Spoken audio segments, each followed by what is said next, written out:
It me JP here to answer the same question we did for the new PlayStation, but this time around for Microsoft's new machine. Should you buy the Xbox One? Maybe? Let's explain that. Specs versus specs, it is a weaker system than the PS4. There is no argument there. That is a fact. That is not an opinion. You can go look it up yourself. So no arguing of that in the comments. It is $100 more than its opponent due to the packaged-in Connect. That is also a fact. You cannot argue that. If you're one to argue or really truly care about resolutions rather than spouting off numbers you read in a forum post, then it should be noted that the superior versions of multi-platform titles can be found on the PlayStation 4, and the Xbox One's first-party titles, Rise, Dead Rising, Forza, Motorsport 5, and Killer Instinct, run at 900p 30, 720p 30, and 1080p 60, 1080p 60, respectively.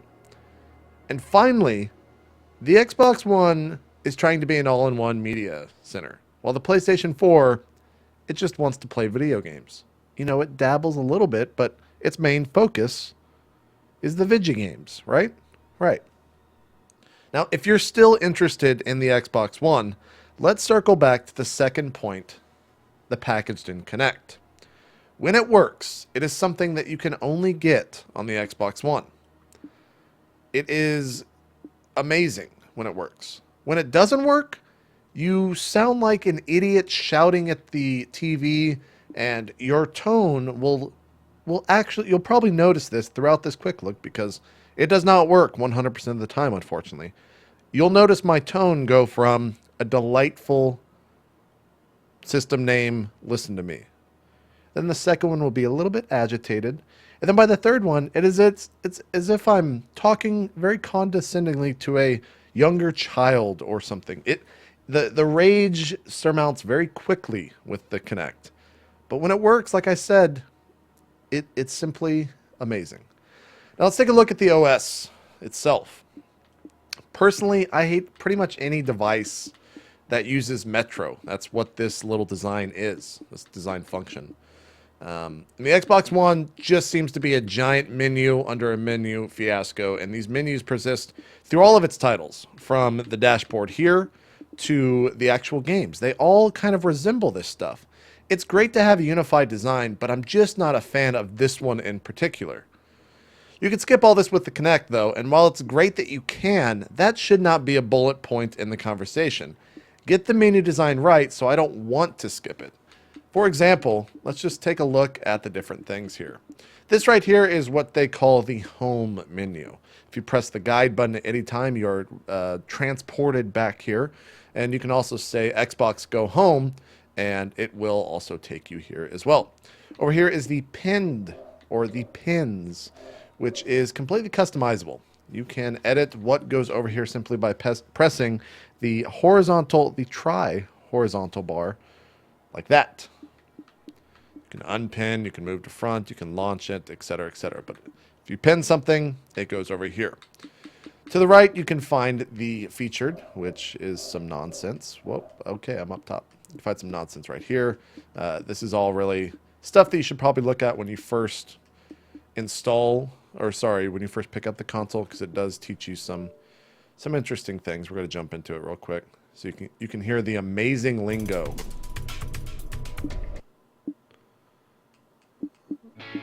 Oh, here we go. Let's listen to this. Wait, that's not what I wanted. That's not what I wanted. Xbox, why are you failing me? Oh, here we go. There's no place like home. The Xbox button is like your Ruby slippers. Just tap to go home from anywhere, anytime. My Ruby Press slippers? the menu button to see an array of options like pin to home or snap. What you're doing determines what you see on the menu. I can't. But there's always can't. goodness here. Stop. And last but not least, Xbox, while you're in stop. Maps, the view button brings up more information. You can't There's stop no from place here. like home. Just shut up. Stop listening. Whew. Okay, that guy, every time he gets me. Over here is the store. It's broken up, of course, between your games, your movies and TVs, your music, and your apps. Let's jump into the games thing. And I have a really hard time with this because the Xbox 360 got it right. It did this so well. Why is that? What? There's a dog and that's a little bit weird. The Xbox 360 did it so well. This just... I'm just not a fan. Like, it's because of Zoo Taiku. I guess I want to do the world party. Or what is it? Is this supposed to be like the casual game? So they put more casual titles? Is that how they're launching that next to it? I don't know. I look at this and I just see so much wasted space on the screen. And I just wish it was better. I just wish it was better. That's the store. One thing I don't like is where, like, there's no demos. To get to the demos, this is what you have to do. Xbox, Bing. Demos. I do not know. Stop listening. Whatever, it'll stop listening soon. I do not know any other way to get to this menu right here. So that's a little bit unfortunate, right? I'm actually a big fan of trying before you buy, and I think it's very important to consumers to be able to do that as well. But I had to be told on Twitter how to find that, which says something. I don't know what maybe it just says it's bad. I don't know. You form that opinion yourself. Let's use the Kinect. I think this is definitely what everyone wants to know about the Xbox One. It is what costs another $100 when you buy the console. It is, to me, the best selling point of this console. And to show it off, we're going to use Netflix. So you do things like this. Xbox, go to Netflix. Didn't like me there. Xbox, go to Netflix. Okay, it liked me there. So that's one. That's one time it didn't work so far.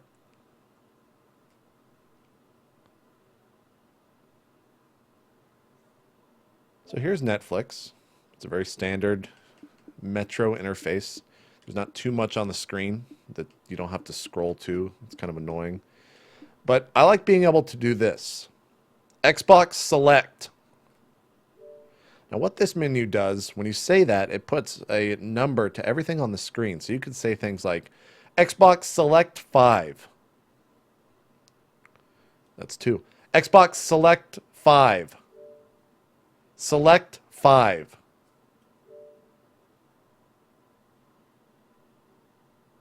Go back. Next page. More 2. Select 10. Item 1. Now, what it did there, stop listening. It never gets that one right. What it did there is when I said 10, it thought I might have said 2. So it narrowed down the list between American Dad and Lockout and said item 1 and item 2, since those are two very distinct sounds. It's kind of cool. I do like that it does that. It doesn't just completely fuck up. It allows you another chance to really tell what you're getting at.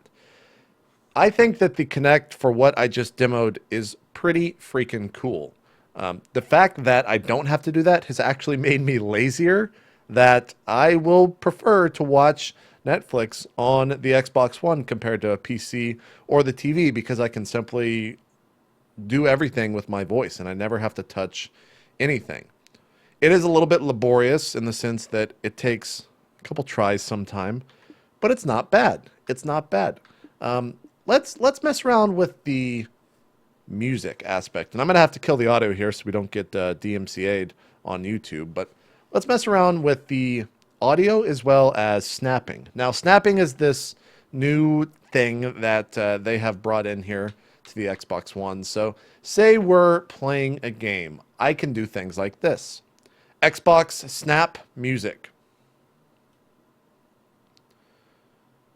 And now, while this is cool,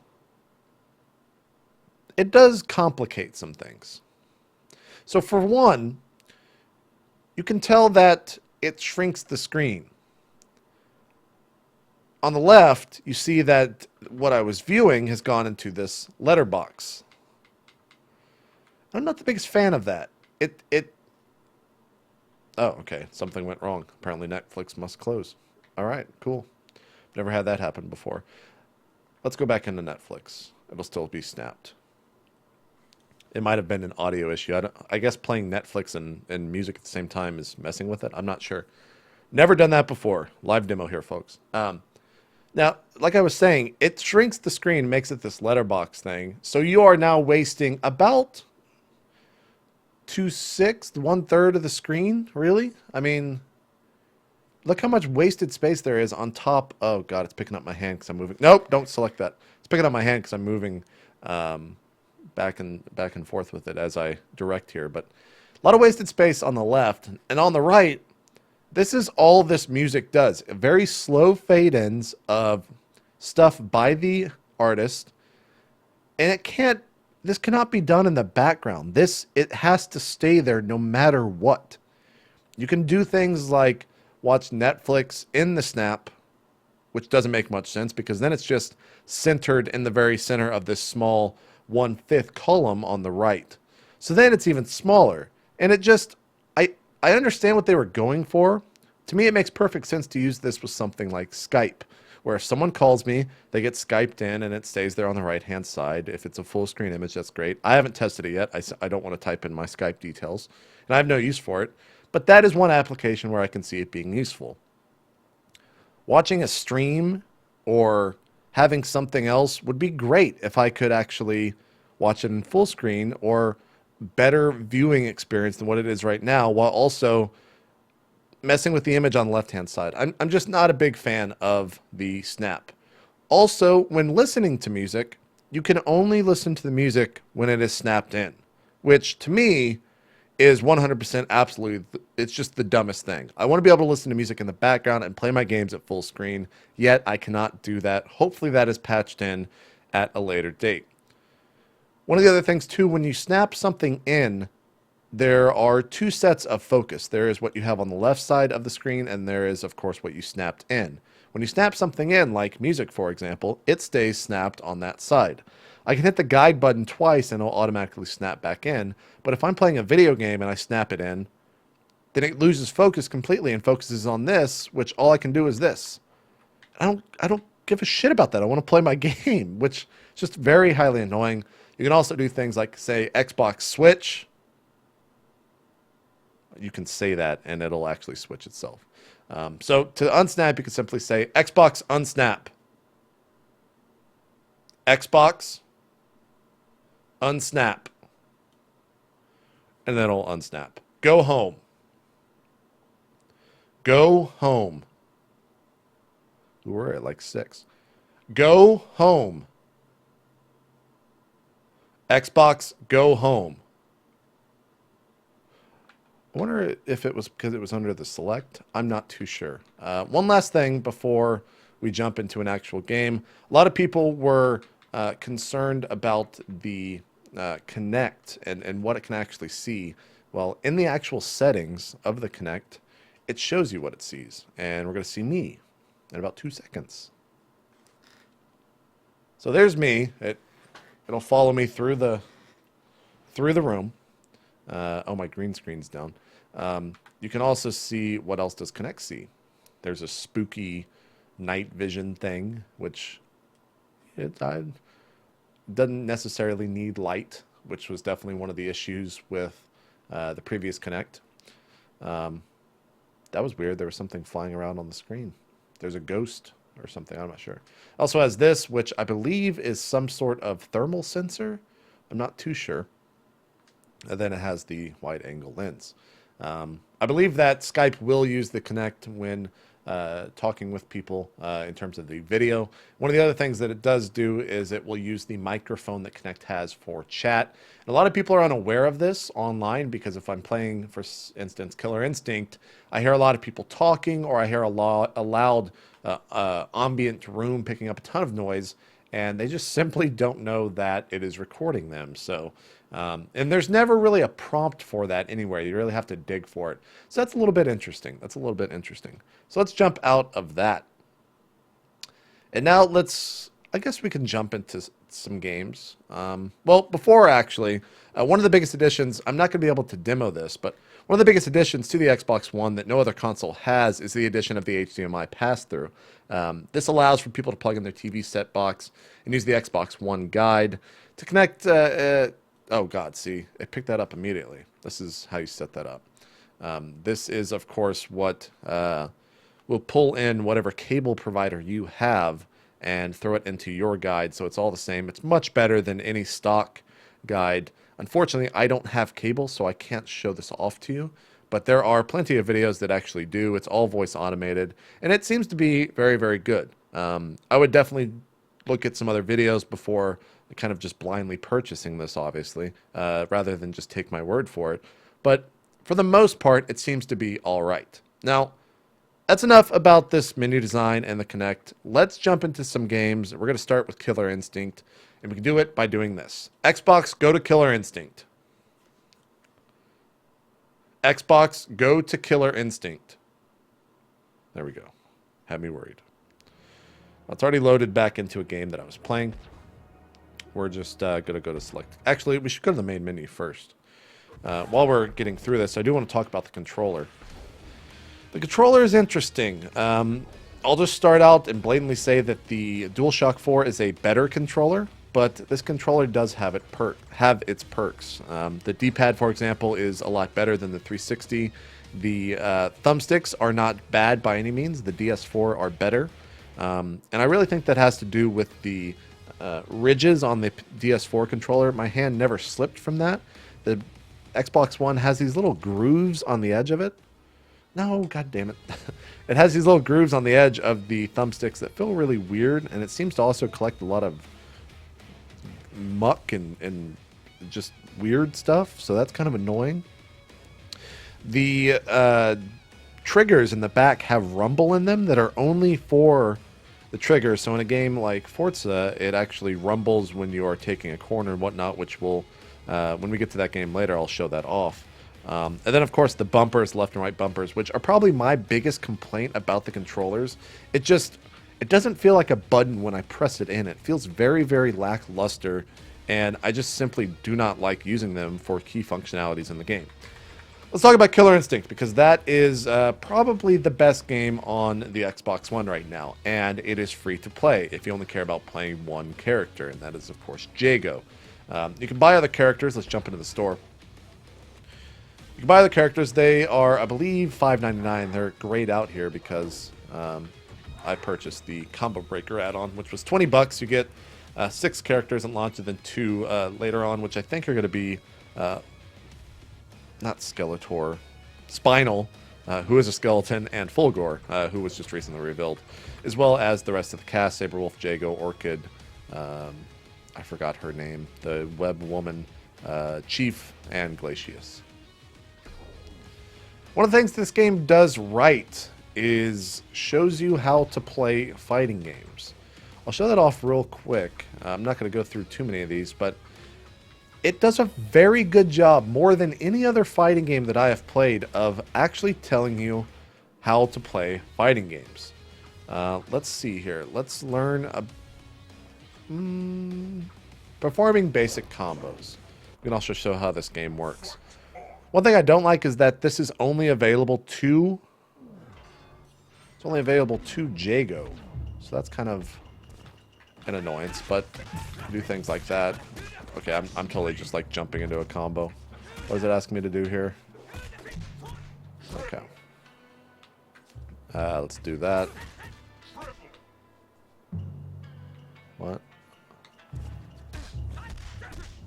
Okay.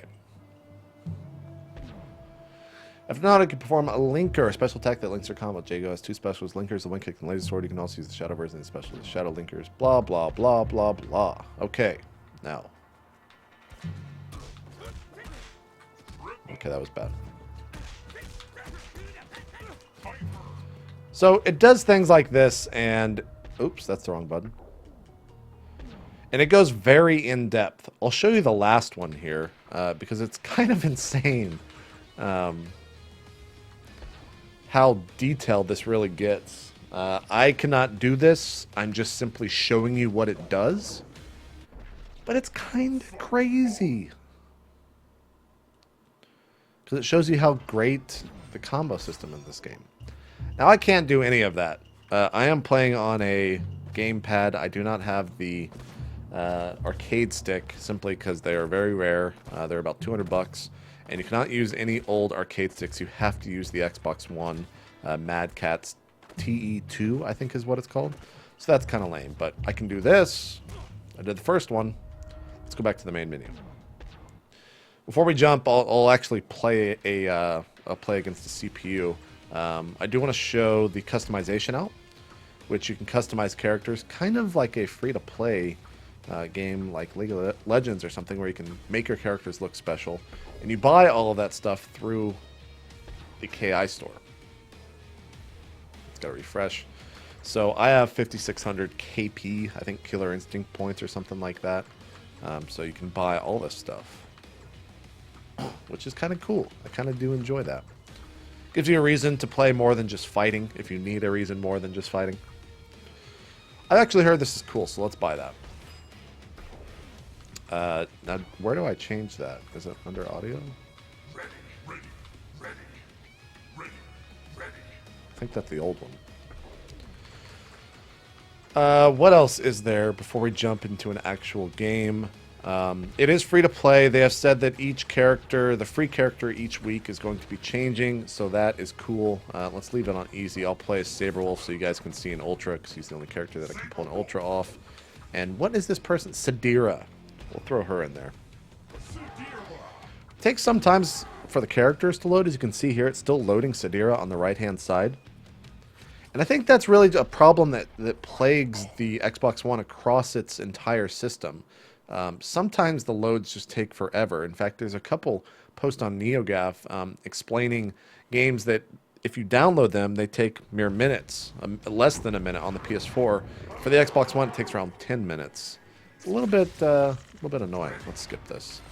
All right, so I'm the wolf. It's hard to talk and play at the once, so don't expect any crazy plays. She's blocking a lot. Alright, so to combo breaker, one of the things that's nice about this game, fighting games always have mind games, right? That's always what you hear commentators talking about, and it's always what people just like to say is the fun part of fighting games. Well, this has mind games, but they're more open. It's very hard to talk and play. Let me try to get in a combo here, see if I can get her to show an exclamation point for reference. Why is it doing that constantly? Okay, there. So a yellow one means that I pressed the wrong button to counter that. Or rather, I pressed the right button, but I pressed it at the wrong time. A red one means that she pressed the wrong button at all. You try to counteract what your opponent's doing by hitting the button at the same time. And that's the mind game that's on top, so everyone can see that. So as a player, I automatically understand that, and I enjoy that.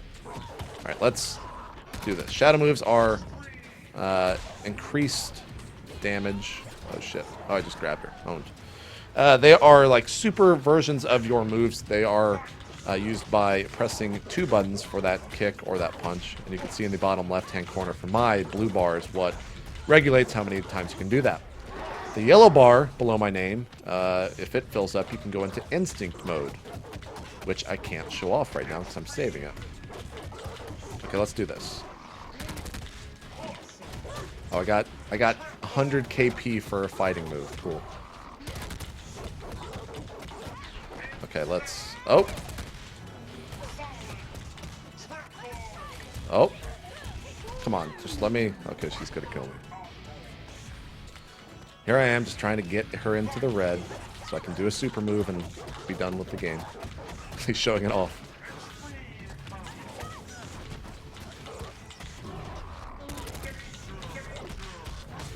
There we go. Ultra combo.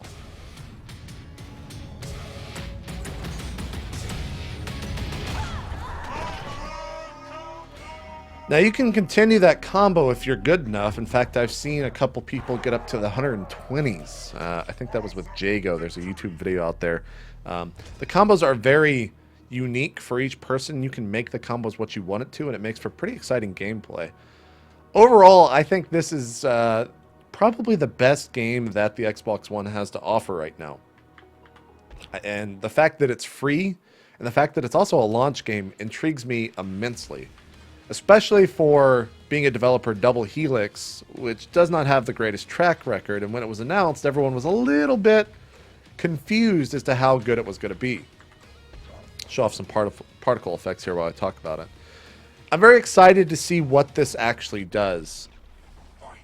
Because I want to see how many people play this. And I'm very excited to see a free-to-play game on these next-gen consoles.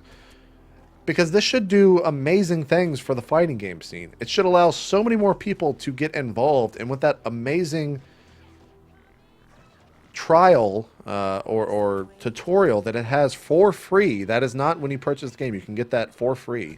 It's going to allow so many more people to get involved in the game. It looks great.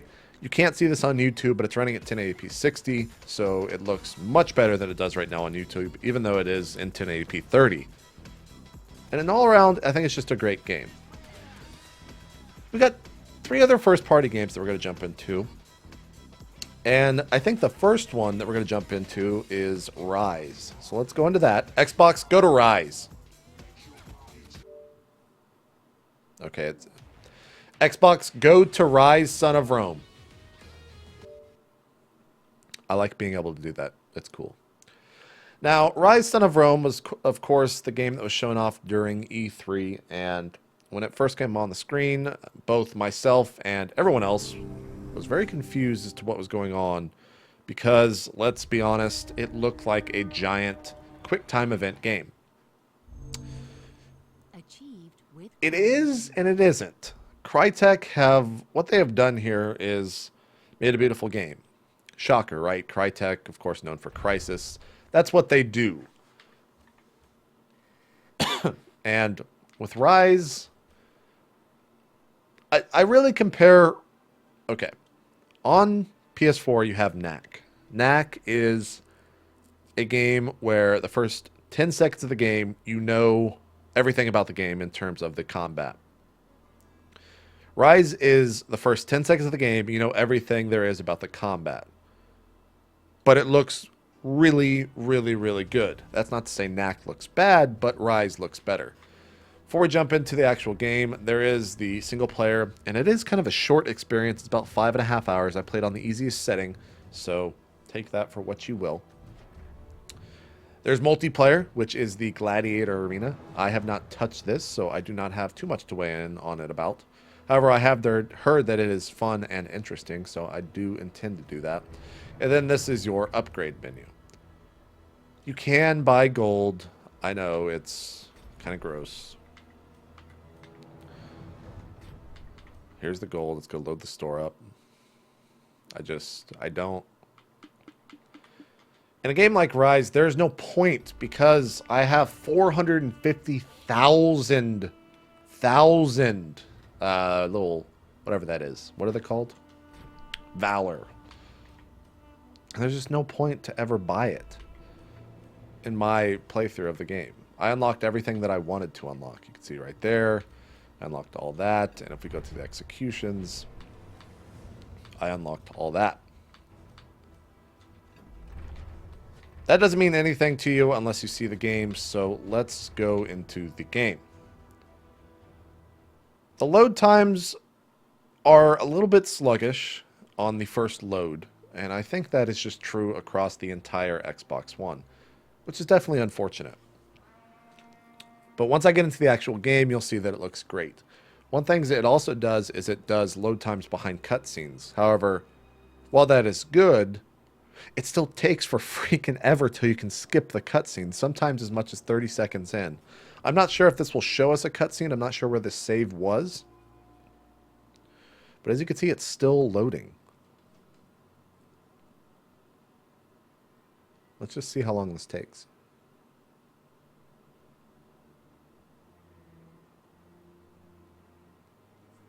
Still loading. Oh, there we go. Okay, cool. It's going to put me right into the game. Why is it so dark? Oh. I had to hit A there to counteract that. All right, here's some fight. So in this game, you can press X, which does your sword attack. You can press Y, which does your shield attack. You can press A, which will block someone's incoming attack. And you can press B to roll. If you press both things down, you go into a focus mode. It's those things around you, and that's the game.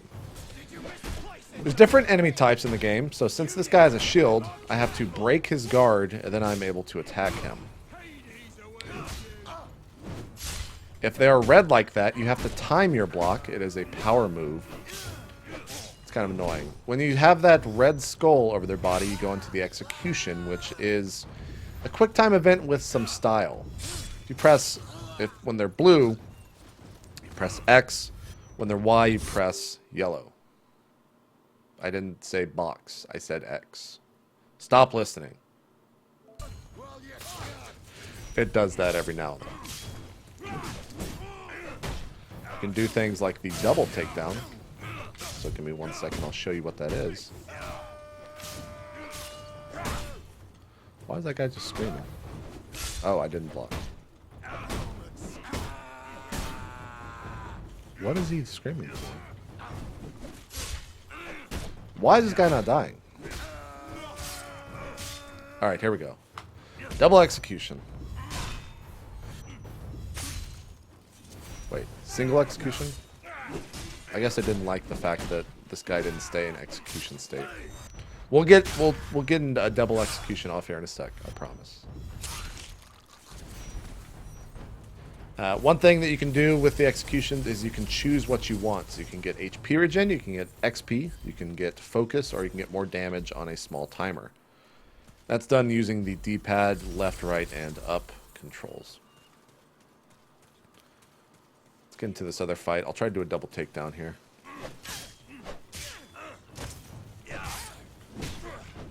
Whoops.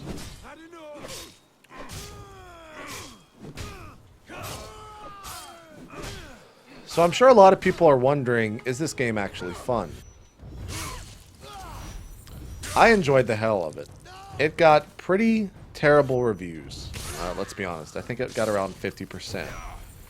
But what it does right is it looks good the entire way through, and there's no performance issues. The story, while not incredible, is not terrible by any means. And I enjoyed my playthrough of it. You see a lot of different vistas. What we're seeing right now is the first forest. There's also a dark area, I guess is what you could call it. You fight the Wickerman. Nicolas Cage shows up. Spoilers. No, he doesn't, but there is the Wickerman.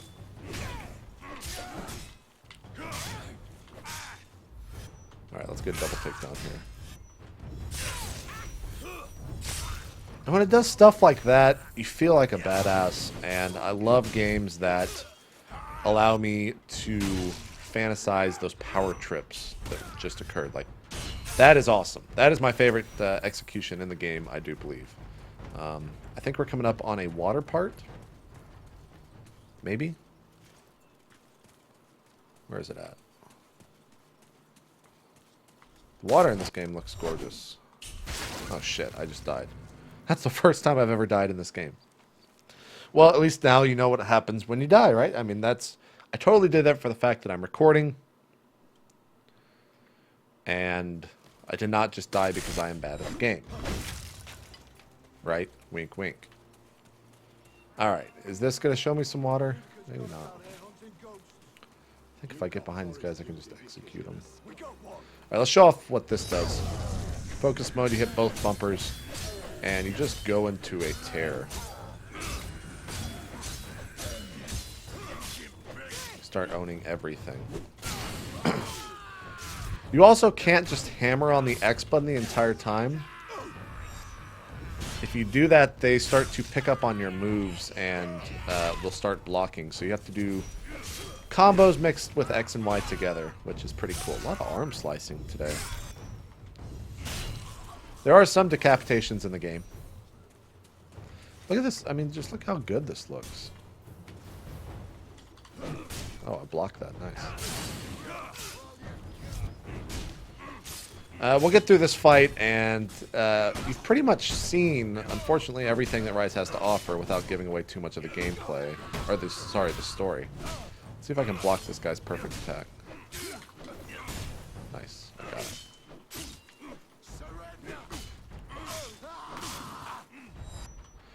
It'll also do things like that where you'll try to perform a double...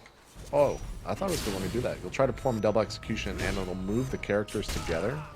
It's kind of interesting. I haven't seen that before. I just chopped that person's leg off. Ow! What a dick.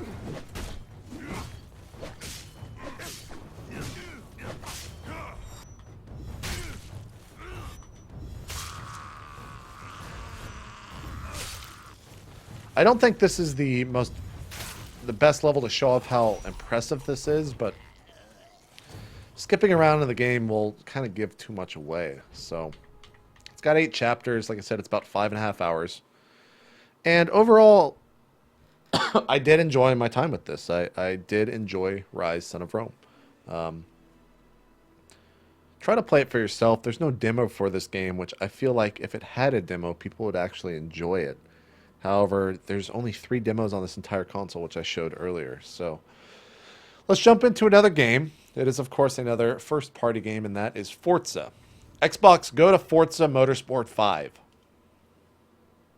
Didn't like that. Xbox, go to Forza. Xbox. Go to Forza. Really? Go to Forza Motorsport 5. There we go. That was, like I said, did you notice the different tones in that? They definitely got worse and more aggravating as it went on. Forza Motorsport 5 is a simulation racing game. I am going to put this out there right at the top of this. I am not a fan of simulation racing games. I enjoy the arcade racing games, which is why I took to Need for Speed Rivals so much. By the way, if you plan on playing Need for Speed, pick it up on the PS4. It doesn't run as well on the Xbox One. It still runs okay, though. This is a simulation game through and through. I knew that going in. I'm not upset about my purchase because I bought it merely to show it off. But let's talk about some of the other things outside of the driving, and then we'll get into the driving for a brief moment, because it's Forza. If you've seen a Forza game, you've seen all 5 Forzas. Listen to the music. Does this make you want to race?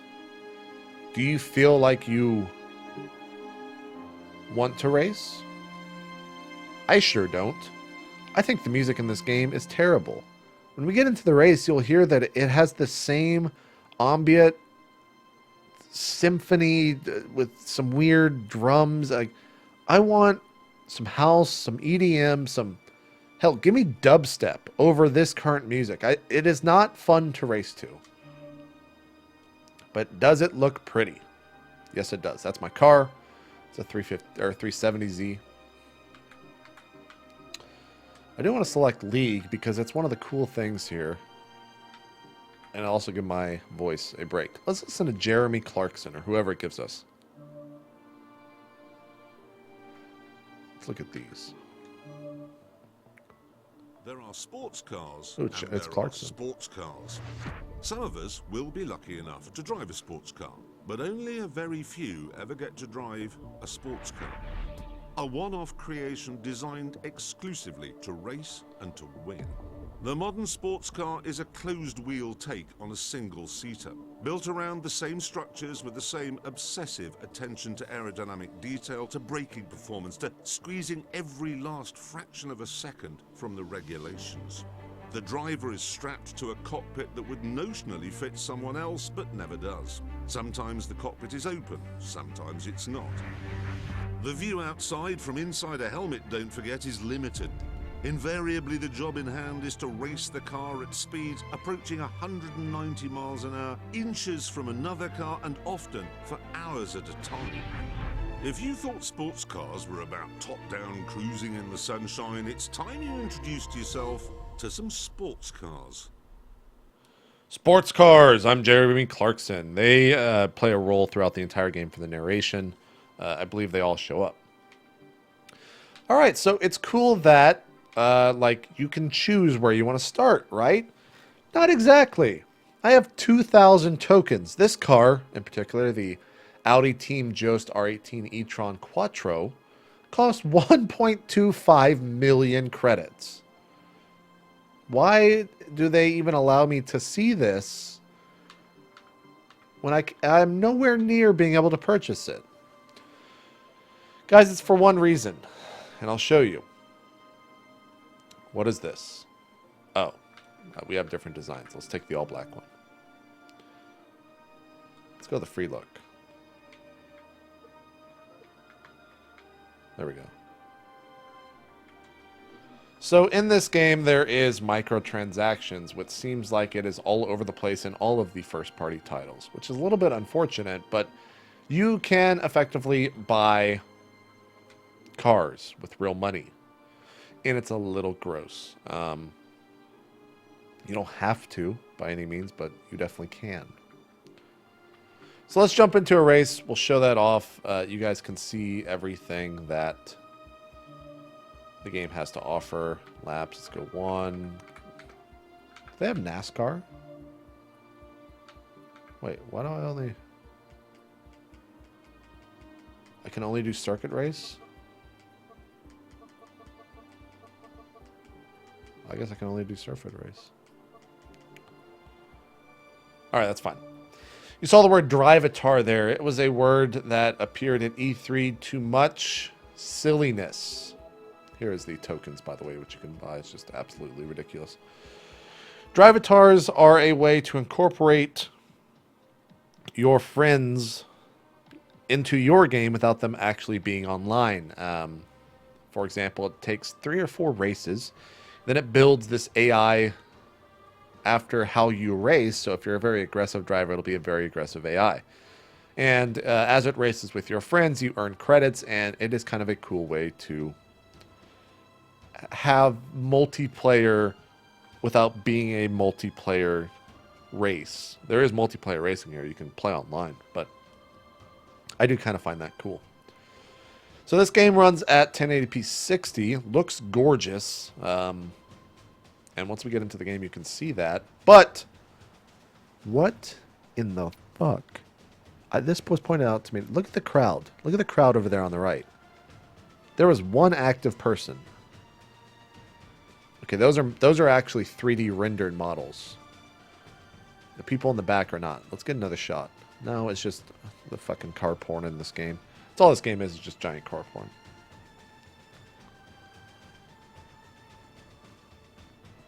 Come on, show the people. Please? Please?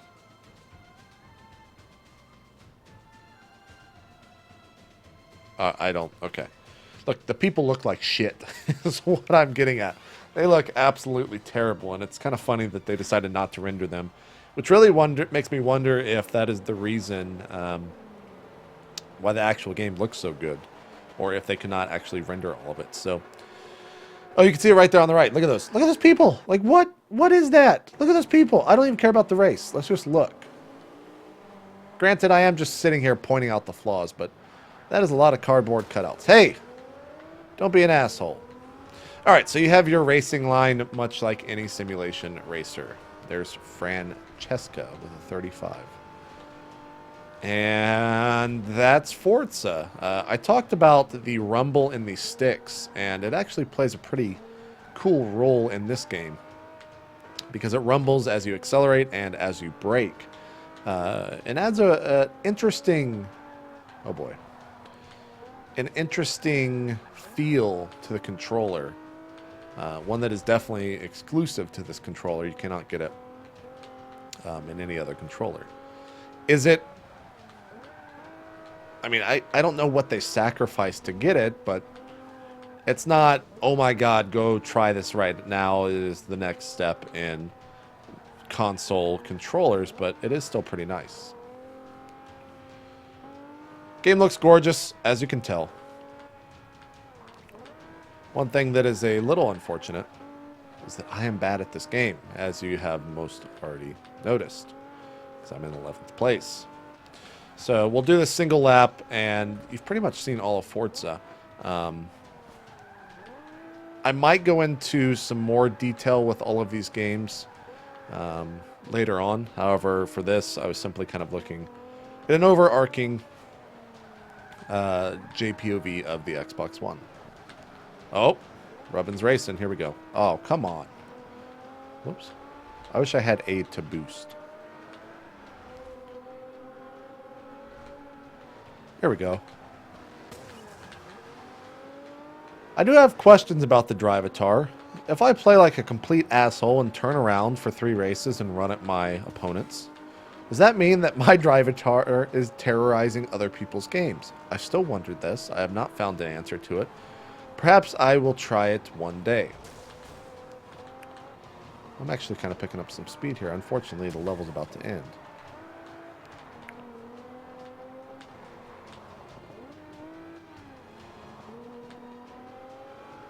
This is me focus as I have to do this tight turn.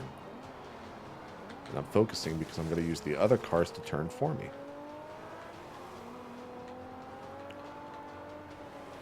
Oh, come on. Get there. Get there. Oh, that car's acceleration's too fast. Race complete. And that's Forza.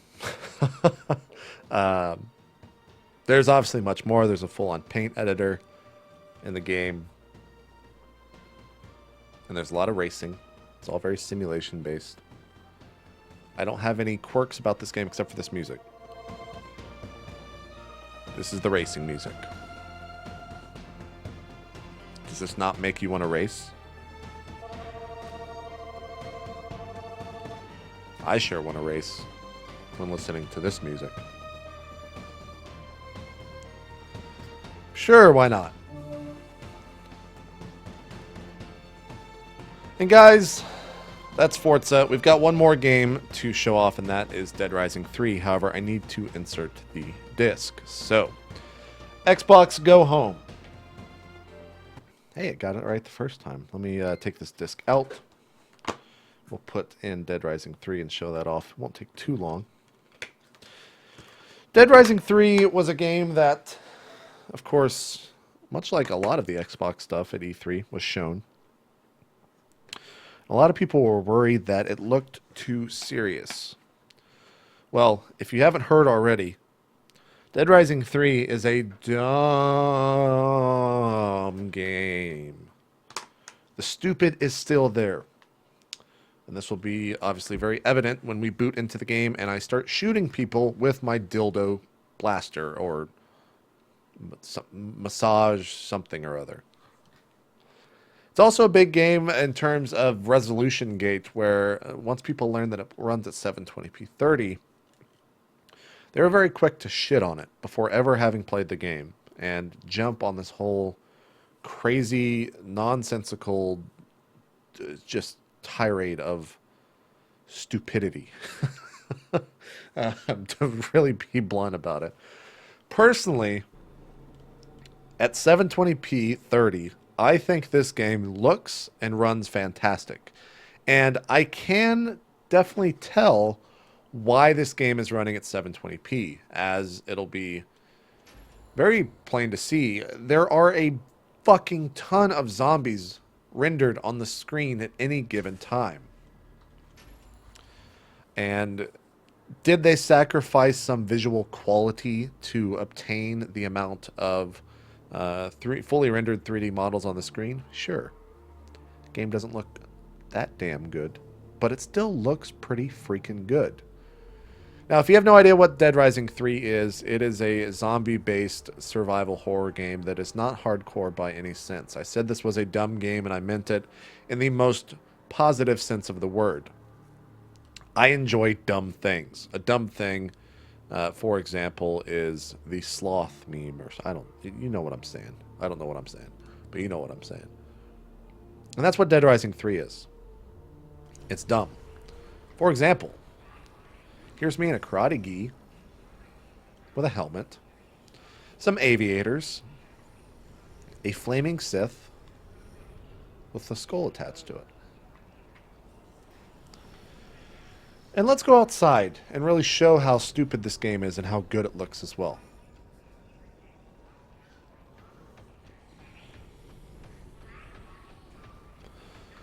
Now, at night, the zombies are more dense, but we can definitely still get this going. So down there in the bottom right-hand corner, this is a little bit of a power leveling weapon. I guess I could show off exactly what's going on before I do this.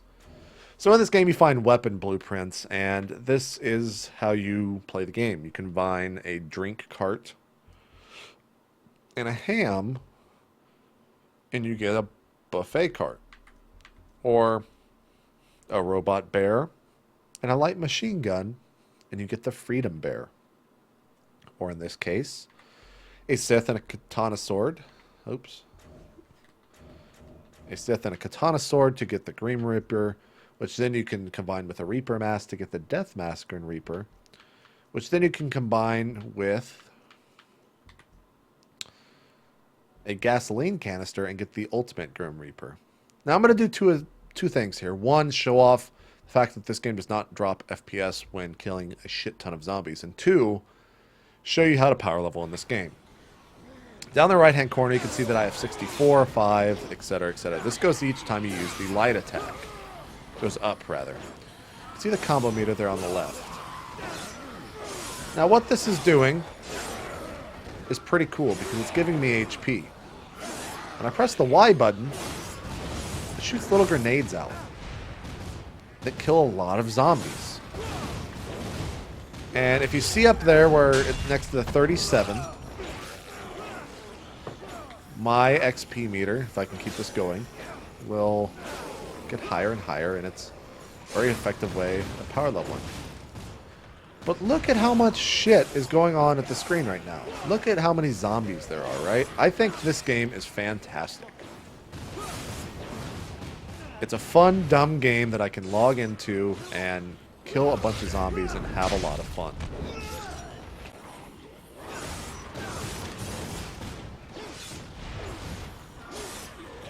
There's a full-on story mode to this game. I am about 3 days in. I don't want to talk too much about it because it is very spoiler, obviously. Oops, broke. Oh, here's the zombies. Oh, hold on. Here's the dildo shooter.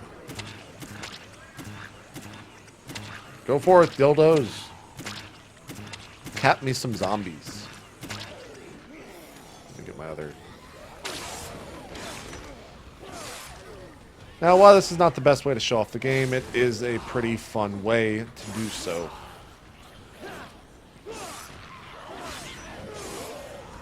Also a good way to prove that, yes, Dead Rising 3 is a dumb game.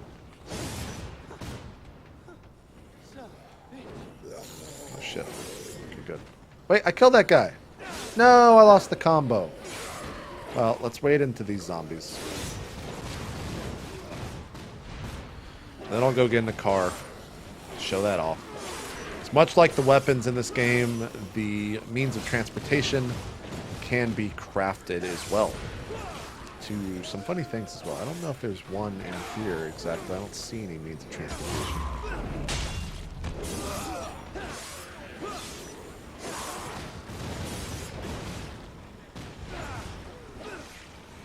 I think maybe I can get in that cab. I don't blow it up first.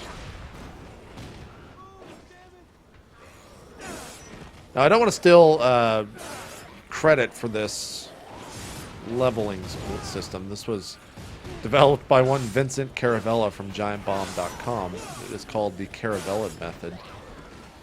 Patent pending from Vinco. But it's pretty ridiculous. Oh, I've killed 10,000 zombies and got an achievement.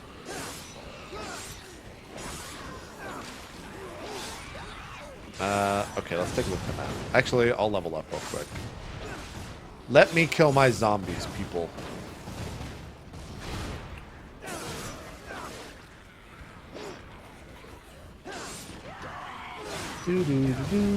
Almost there. That should do it. I've gotten my combo up to about 800. Okay, there. Now we can show off the leveling system in the game. So there's a lot of stuff to level up here. The gray stuff is what I filled in. The other stuff is what I have not filled in.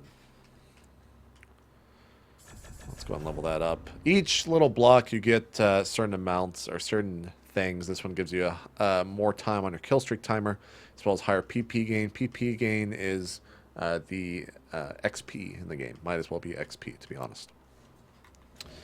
It's got tutorials for everything in case you leave the game and forget stuff, which sometimes I do. Here are some of the vehicles that you can craft. I'm not sure. I think we might just call this a video here pretty soon, so unfortunately I won't show you guys this, but if you're looking for a dumb game that has a pretty big amount of levels to show off, this is the full map of the game, you can look no further than Dead Rising 3. I don't think there's anything in particular I want to show off after that. It's a fun game that has a lot of dumb things in it, and I am grateful that it exists. One last thing I want to show off is the Upload Studio, which is kind of cool. There's no Twitch in this, unlike the PlayStation 4, which can stream live. So let's kill a bunch of these zombies.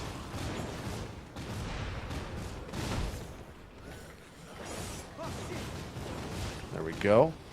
And now let's say Xbox record that. Xbox record that. Alright. Xbox, go to upload. Alright, here we go. So it records the last 30 seconds, right? Where is that? Is this it? That's all spoiler stuff. Is it not here? Do I need to load out of this? What? Seems to be lagging.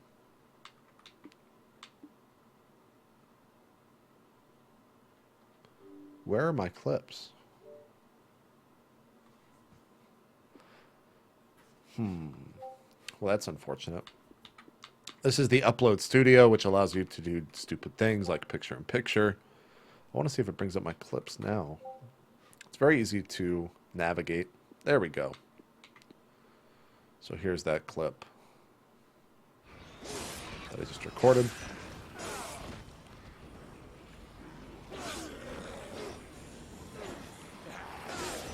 And I can add that in there. I can choose a skin.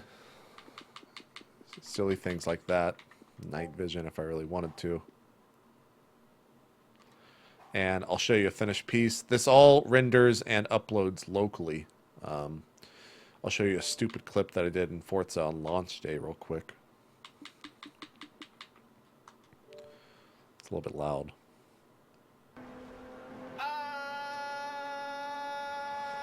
So you can see here it records with the Kinect camera, takes the gameplay, and you can also do audio over it, which is me screaming for 30 seconds straight. Then it uses SkyDrive, which is Microsoft's cloud service, and you can upload it to that. It's enough of me screaming. It is a very interesting thing. There's the Upload Studio. You can take a look at other people's clips. We'll go do that real quick, like this, for example. So I can look at the Archer Tower Tactics. What is he?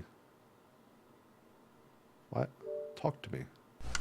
Hey, what's up, Rise players? This is James Goddard, Senior Designer on Rise with Microsoft Studios. This is Scott Lindbergh. I'm the head MP tester. a super awesome player at Rise. Yeah, cool. Cool story, bro. So it has things like that, which is kind of nifty. Xbox Go Home.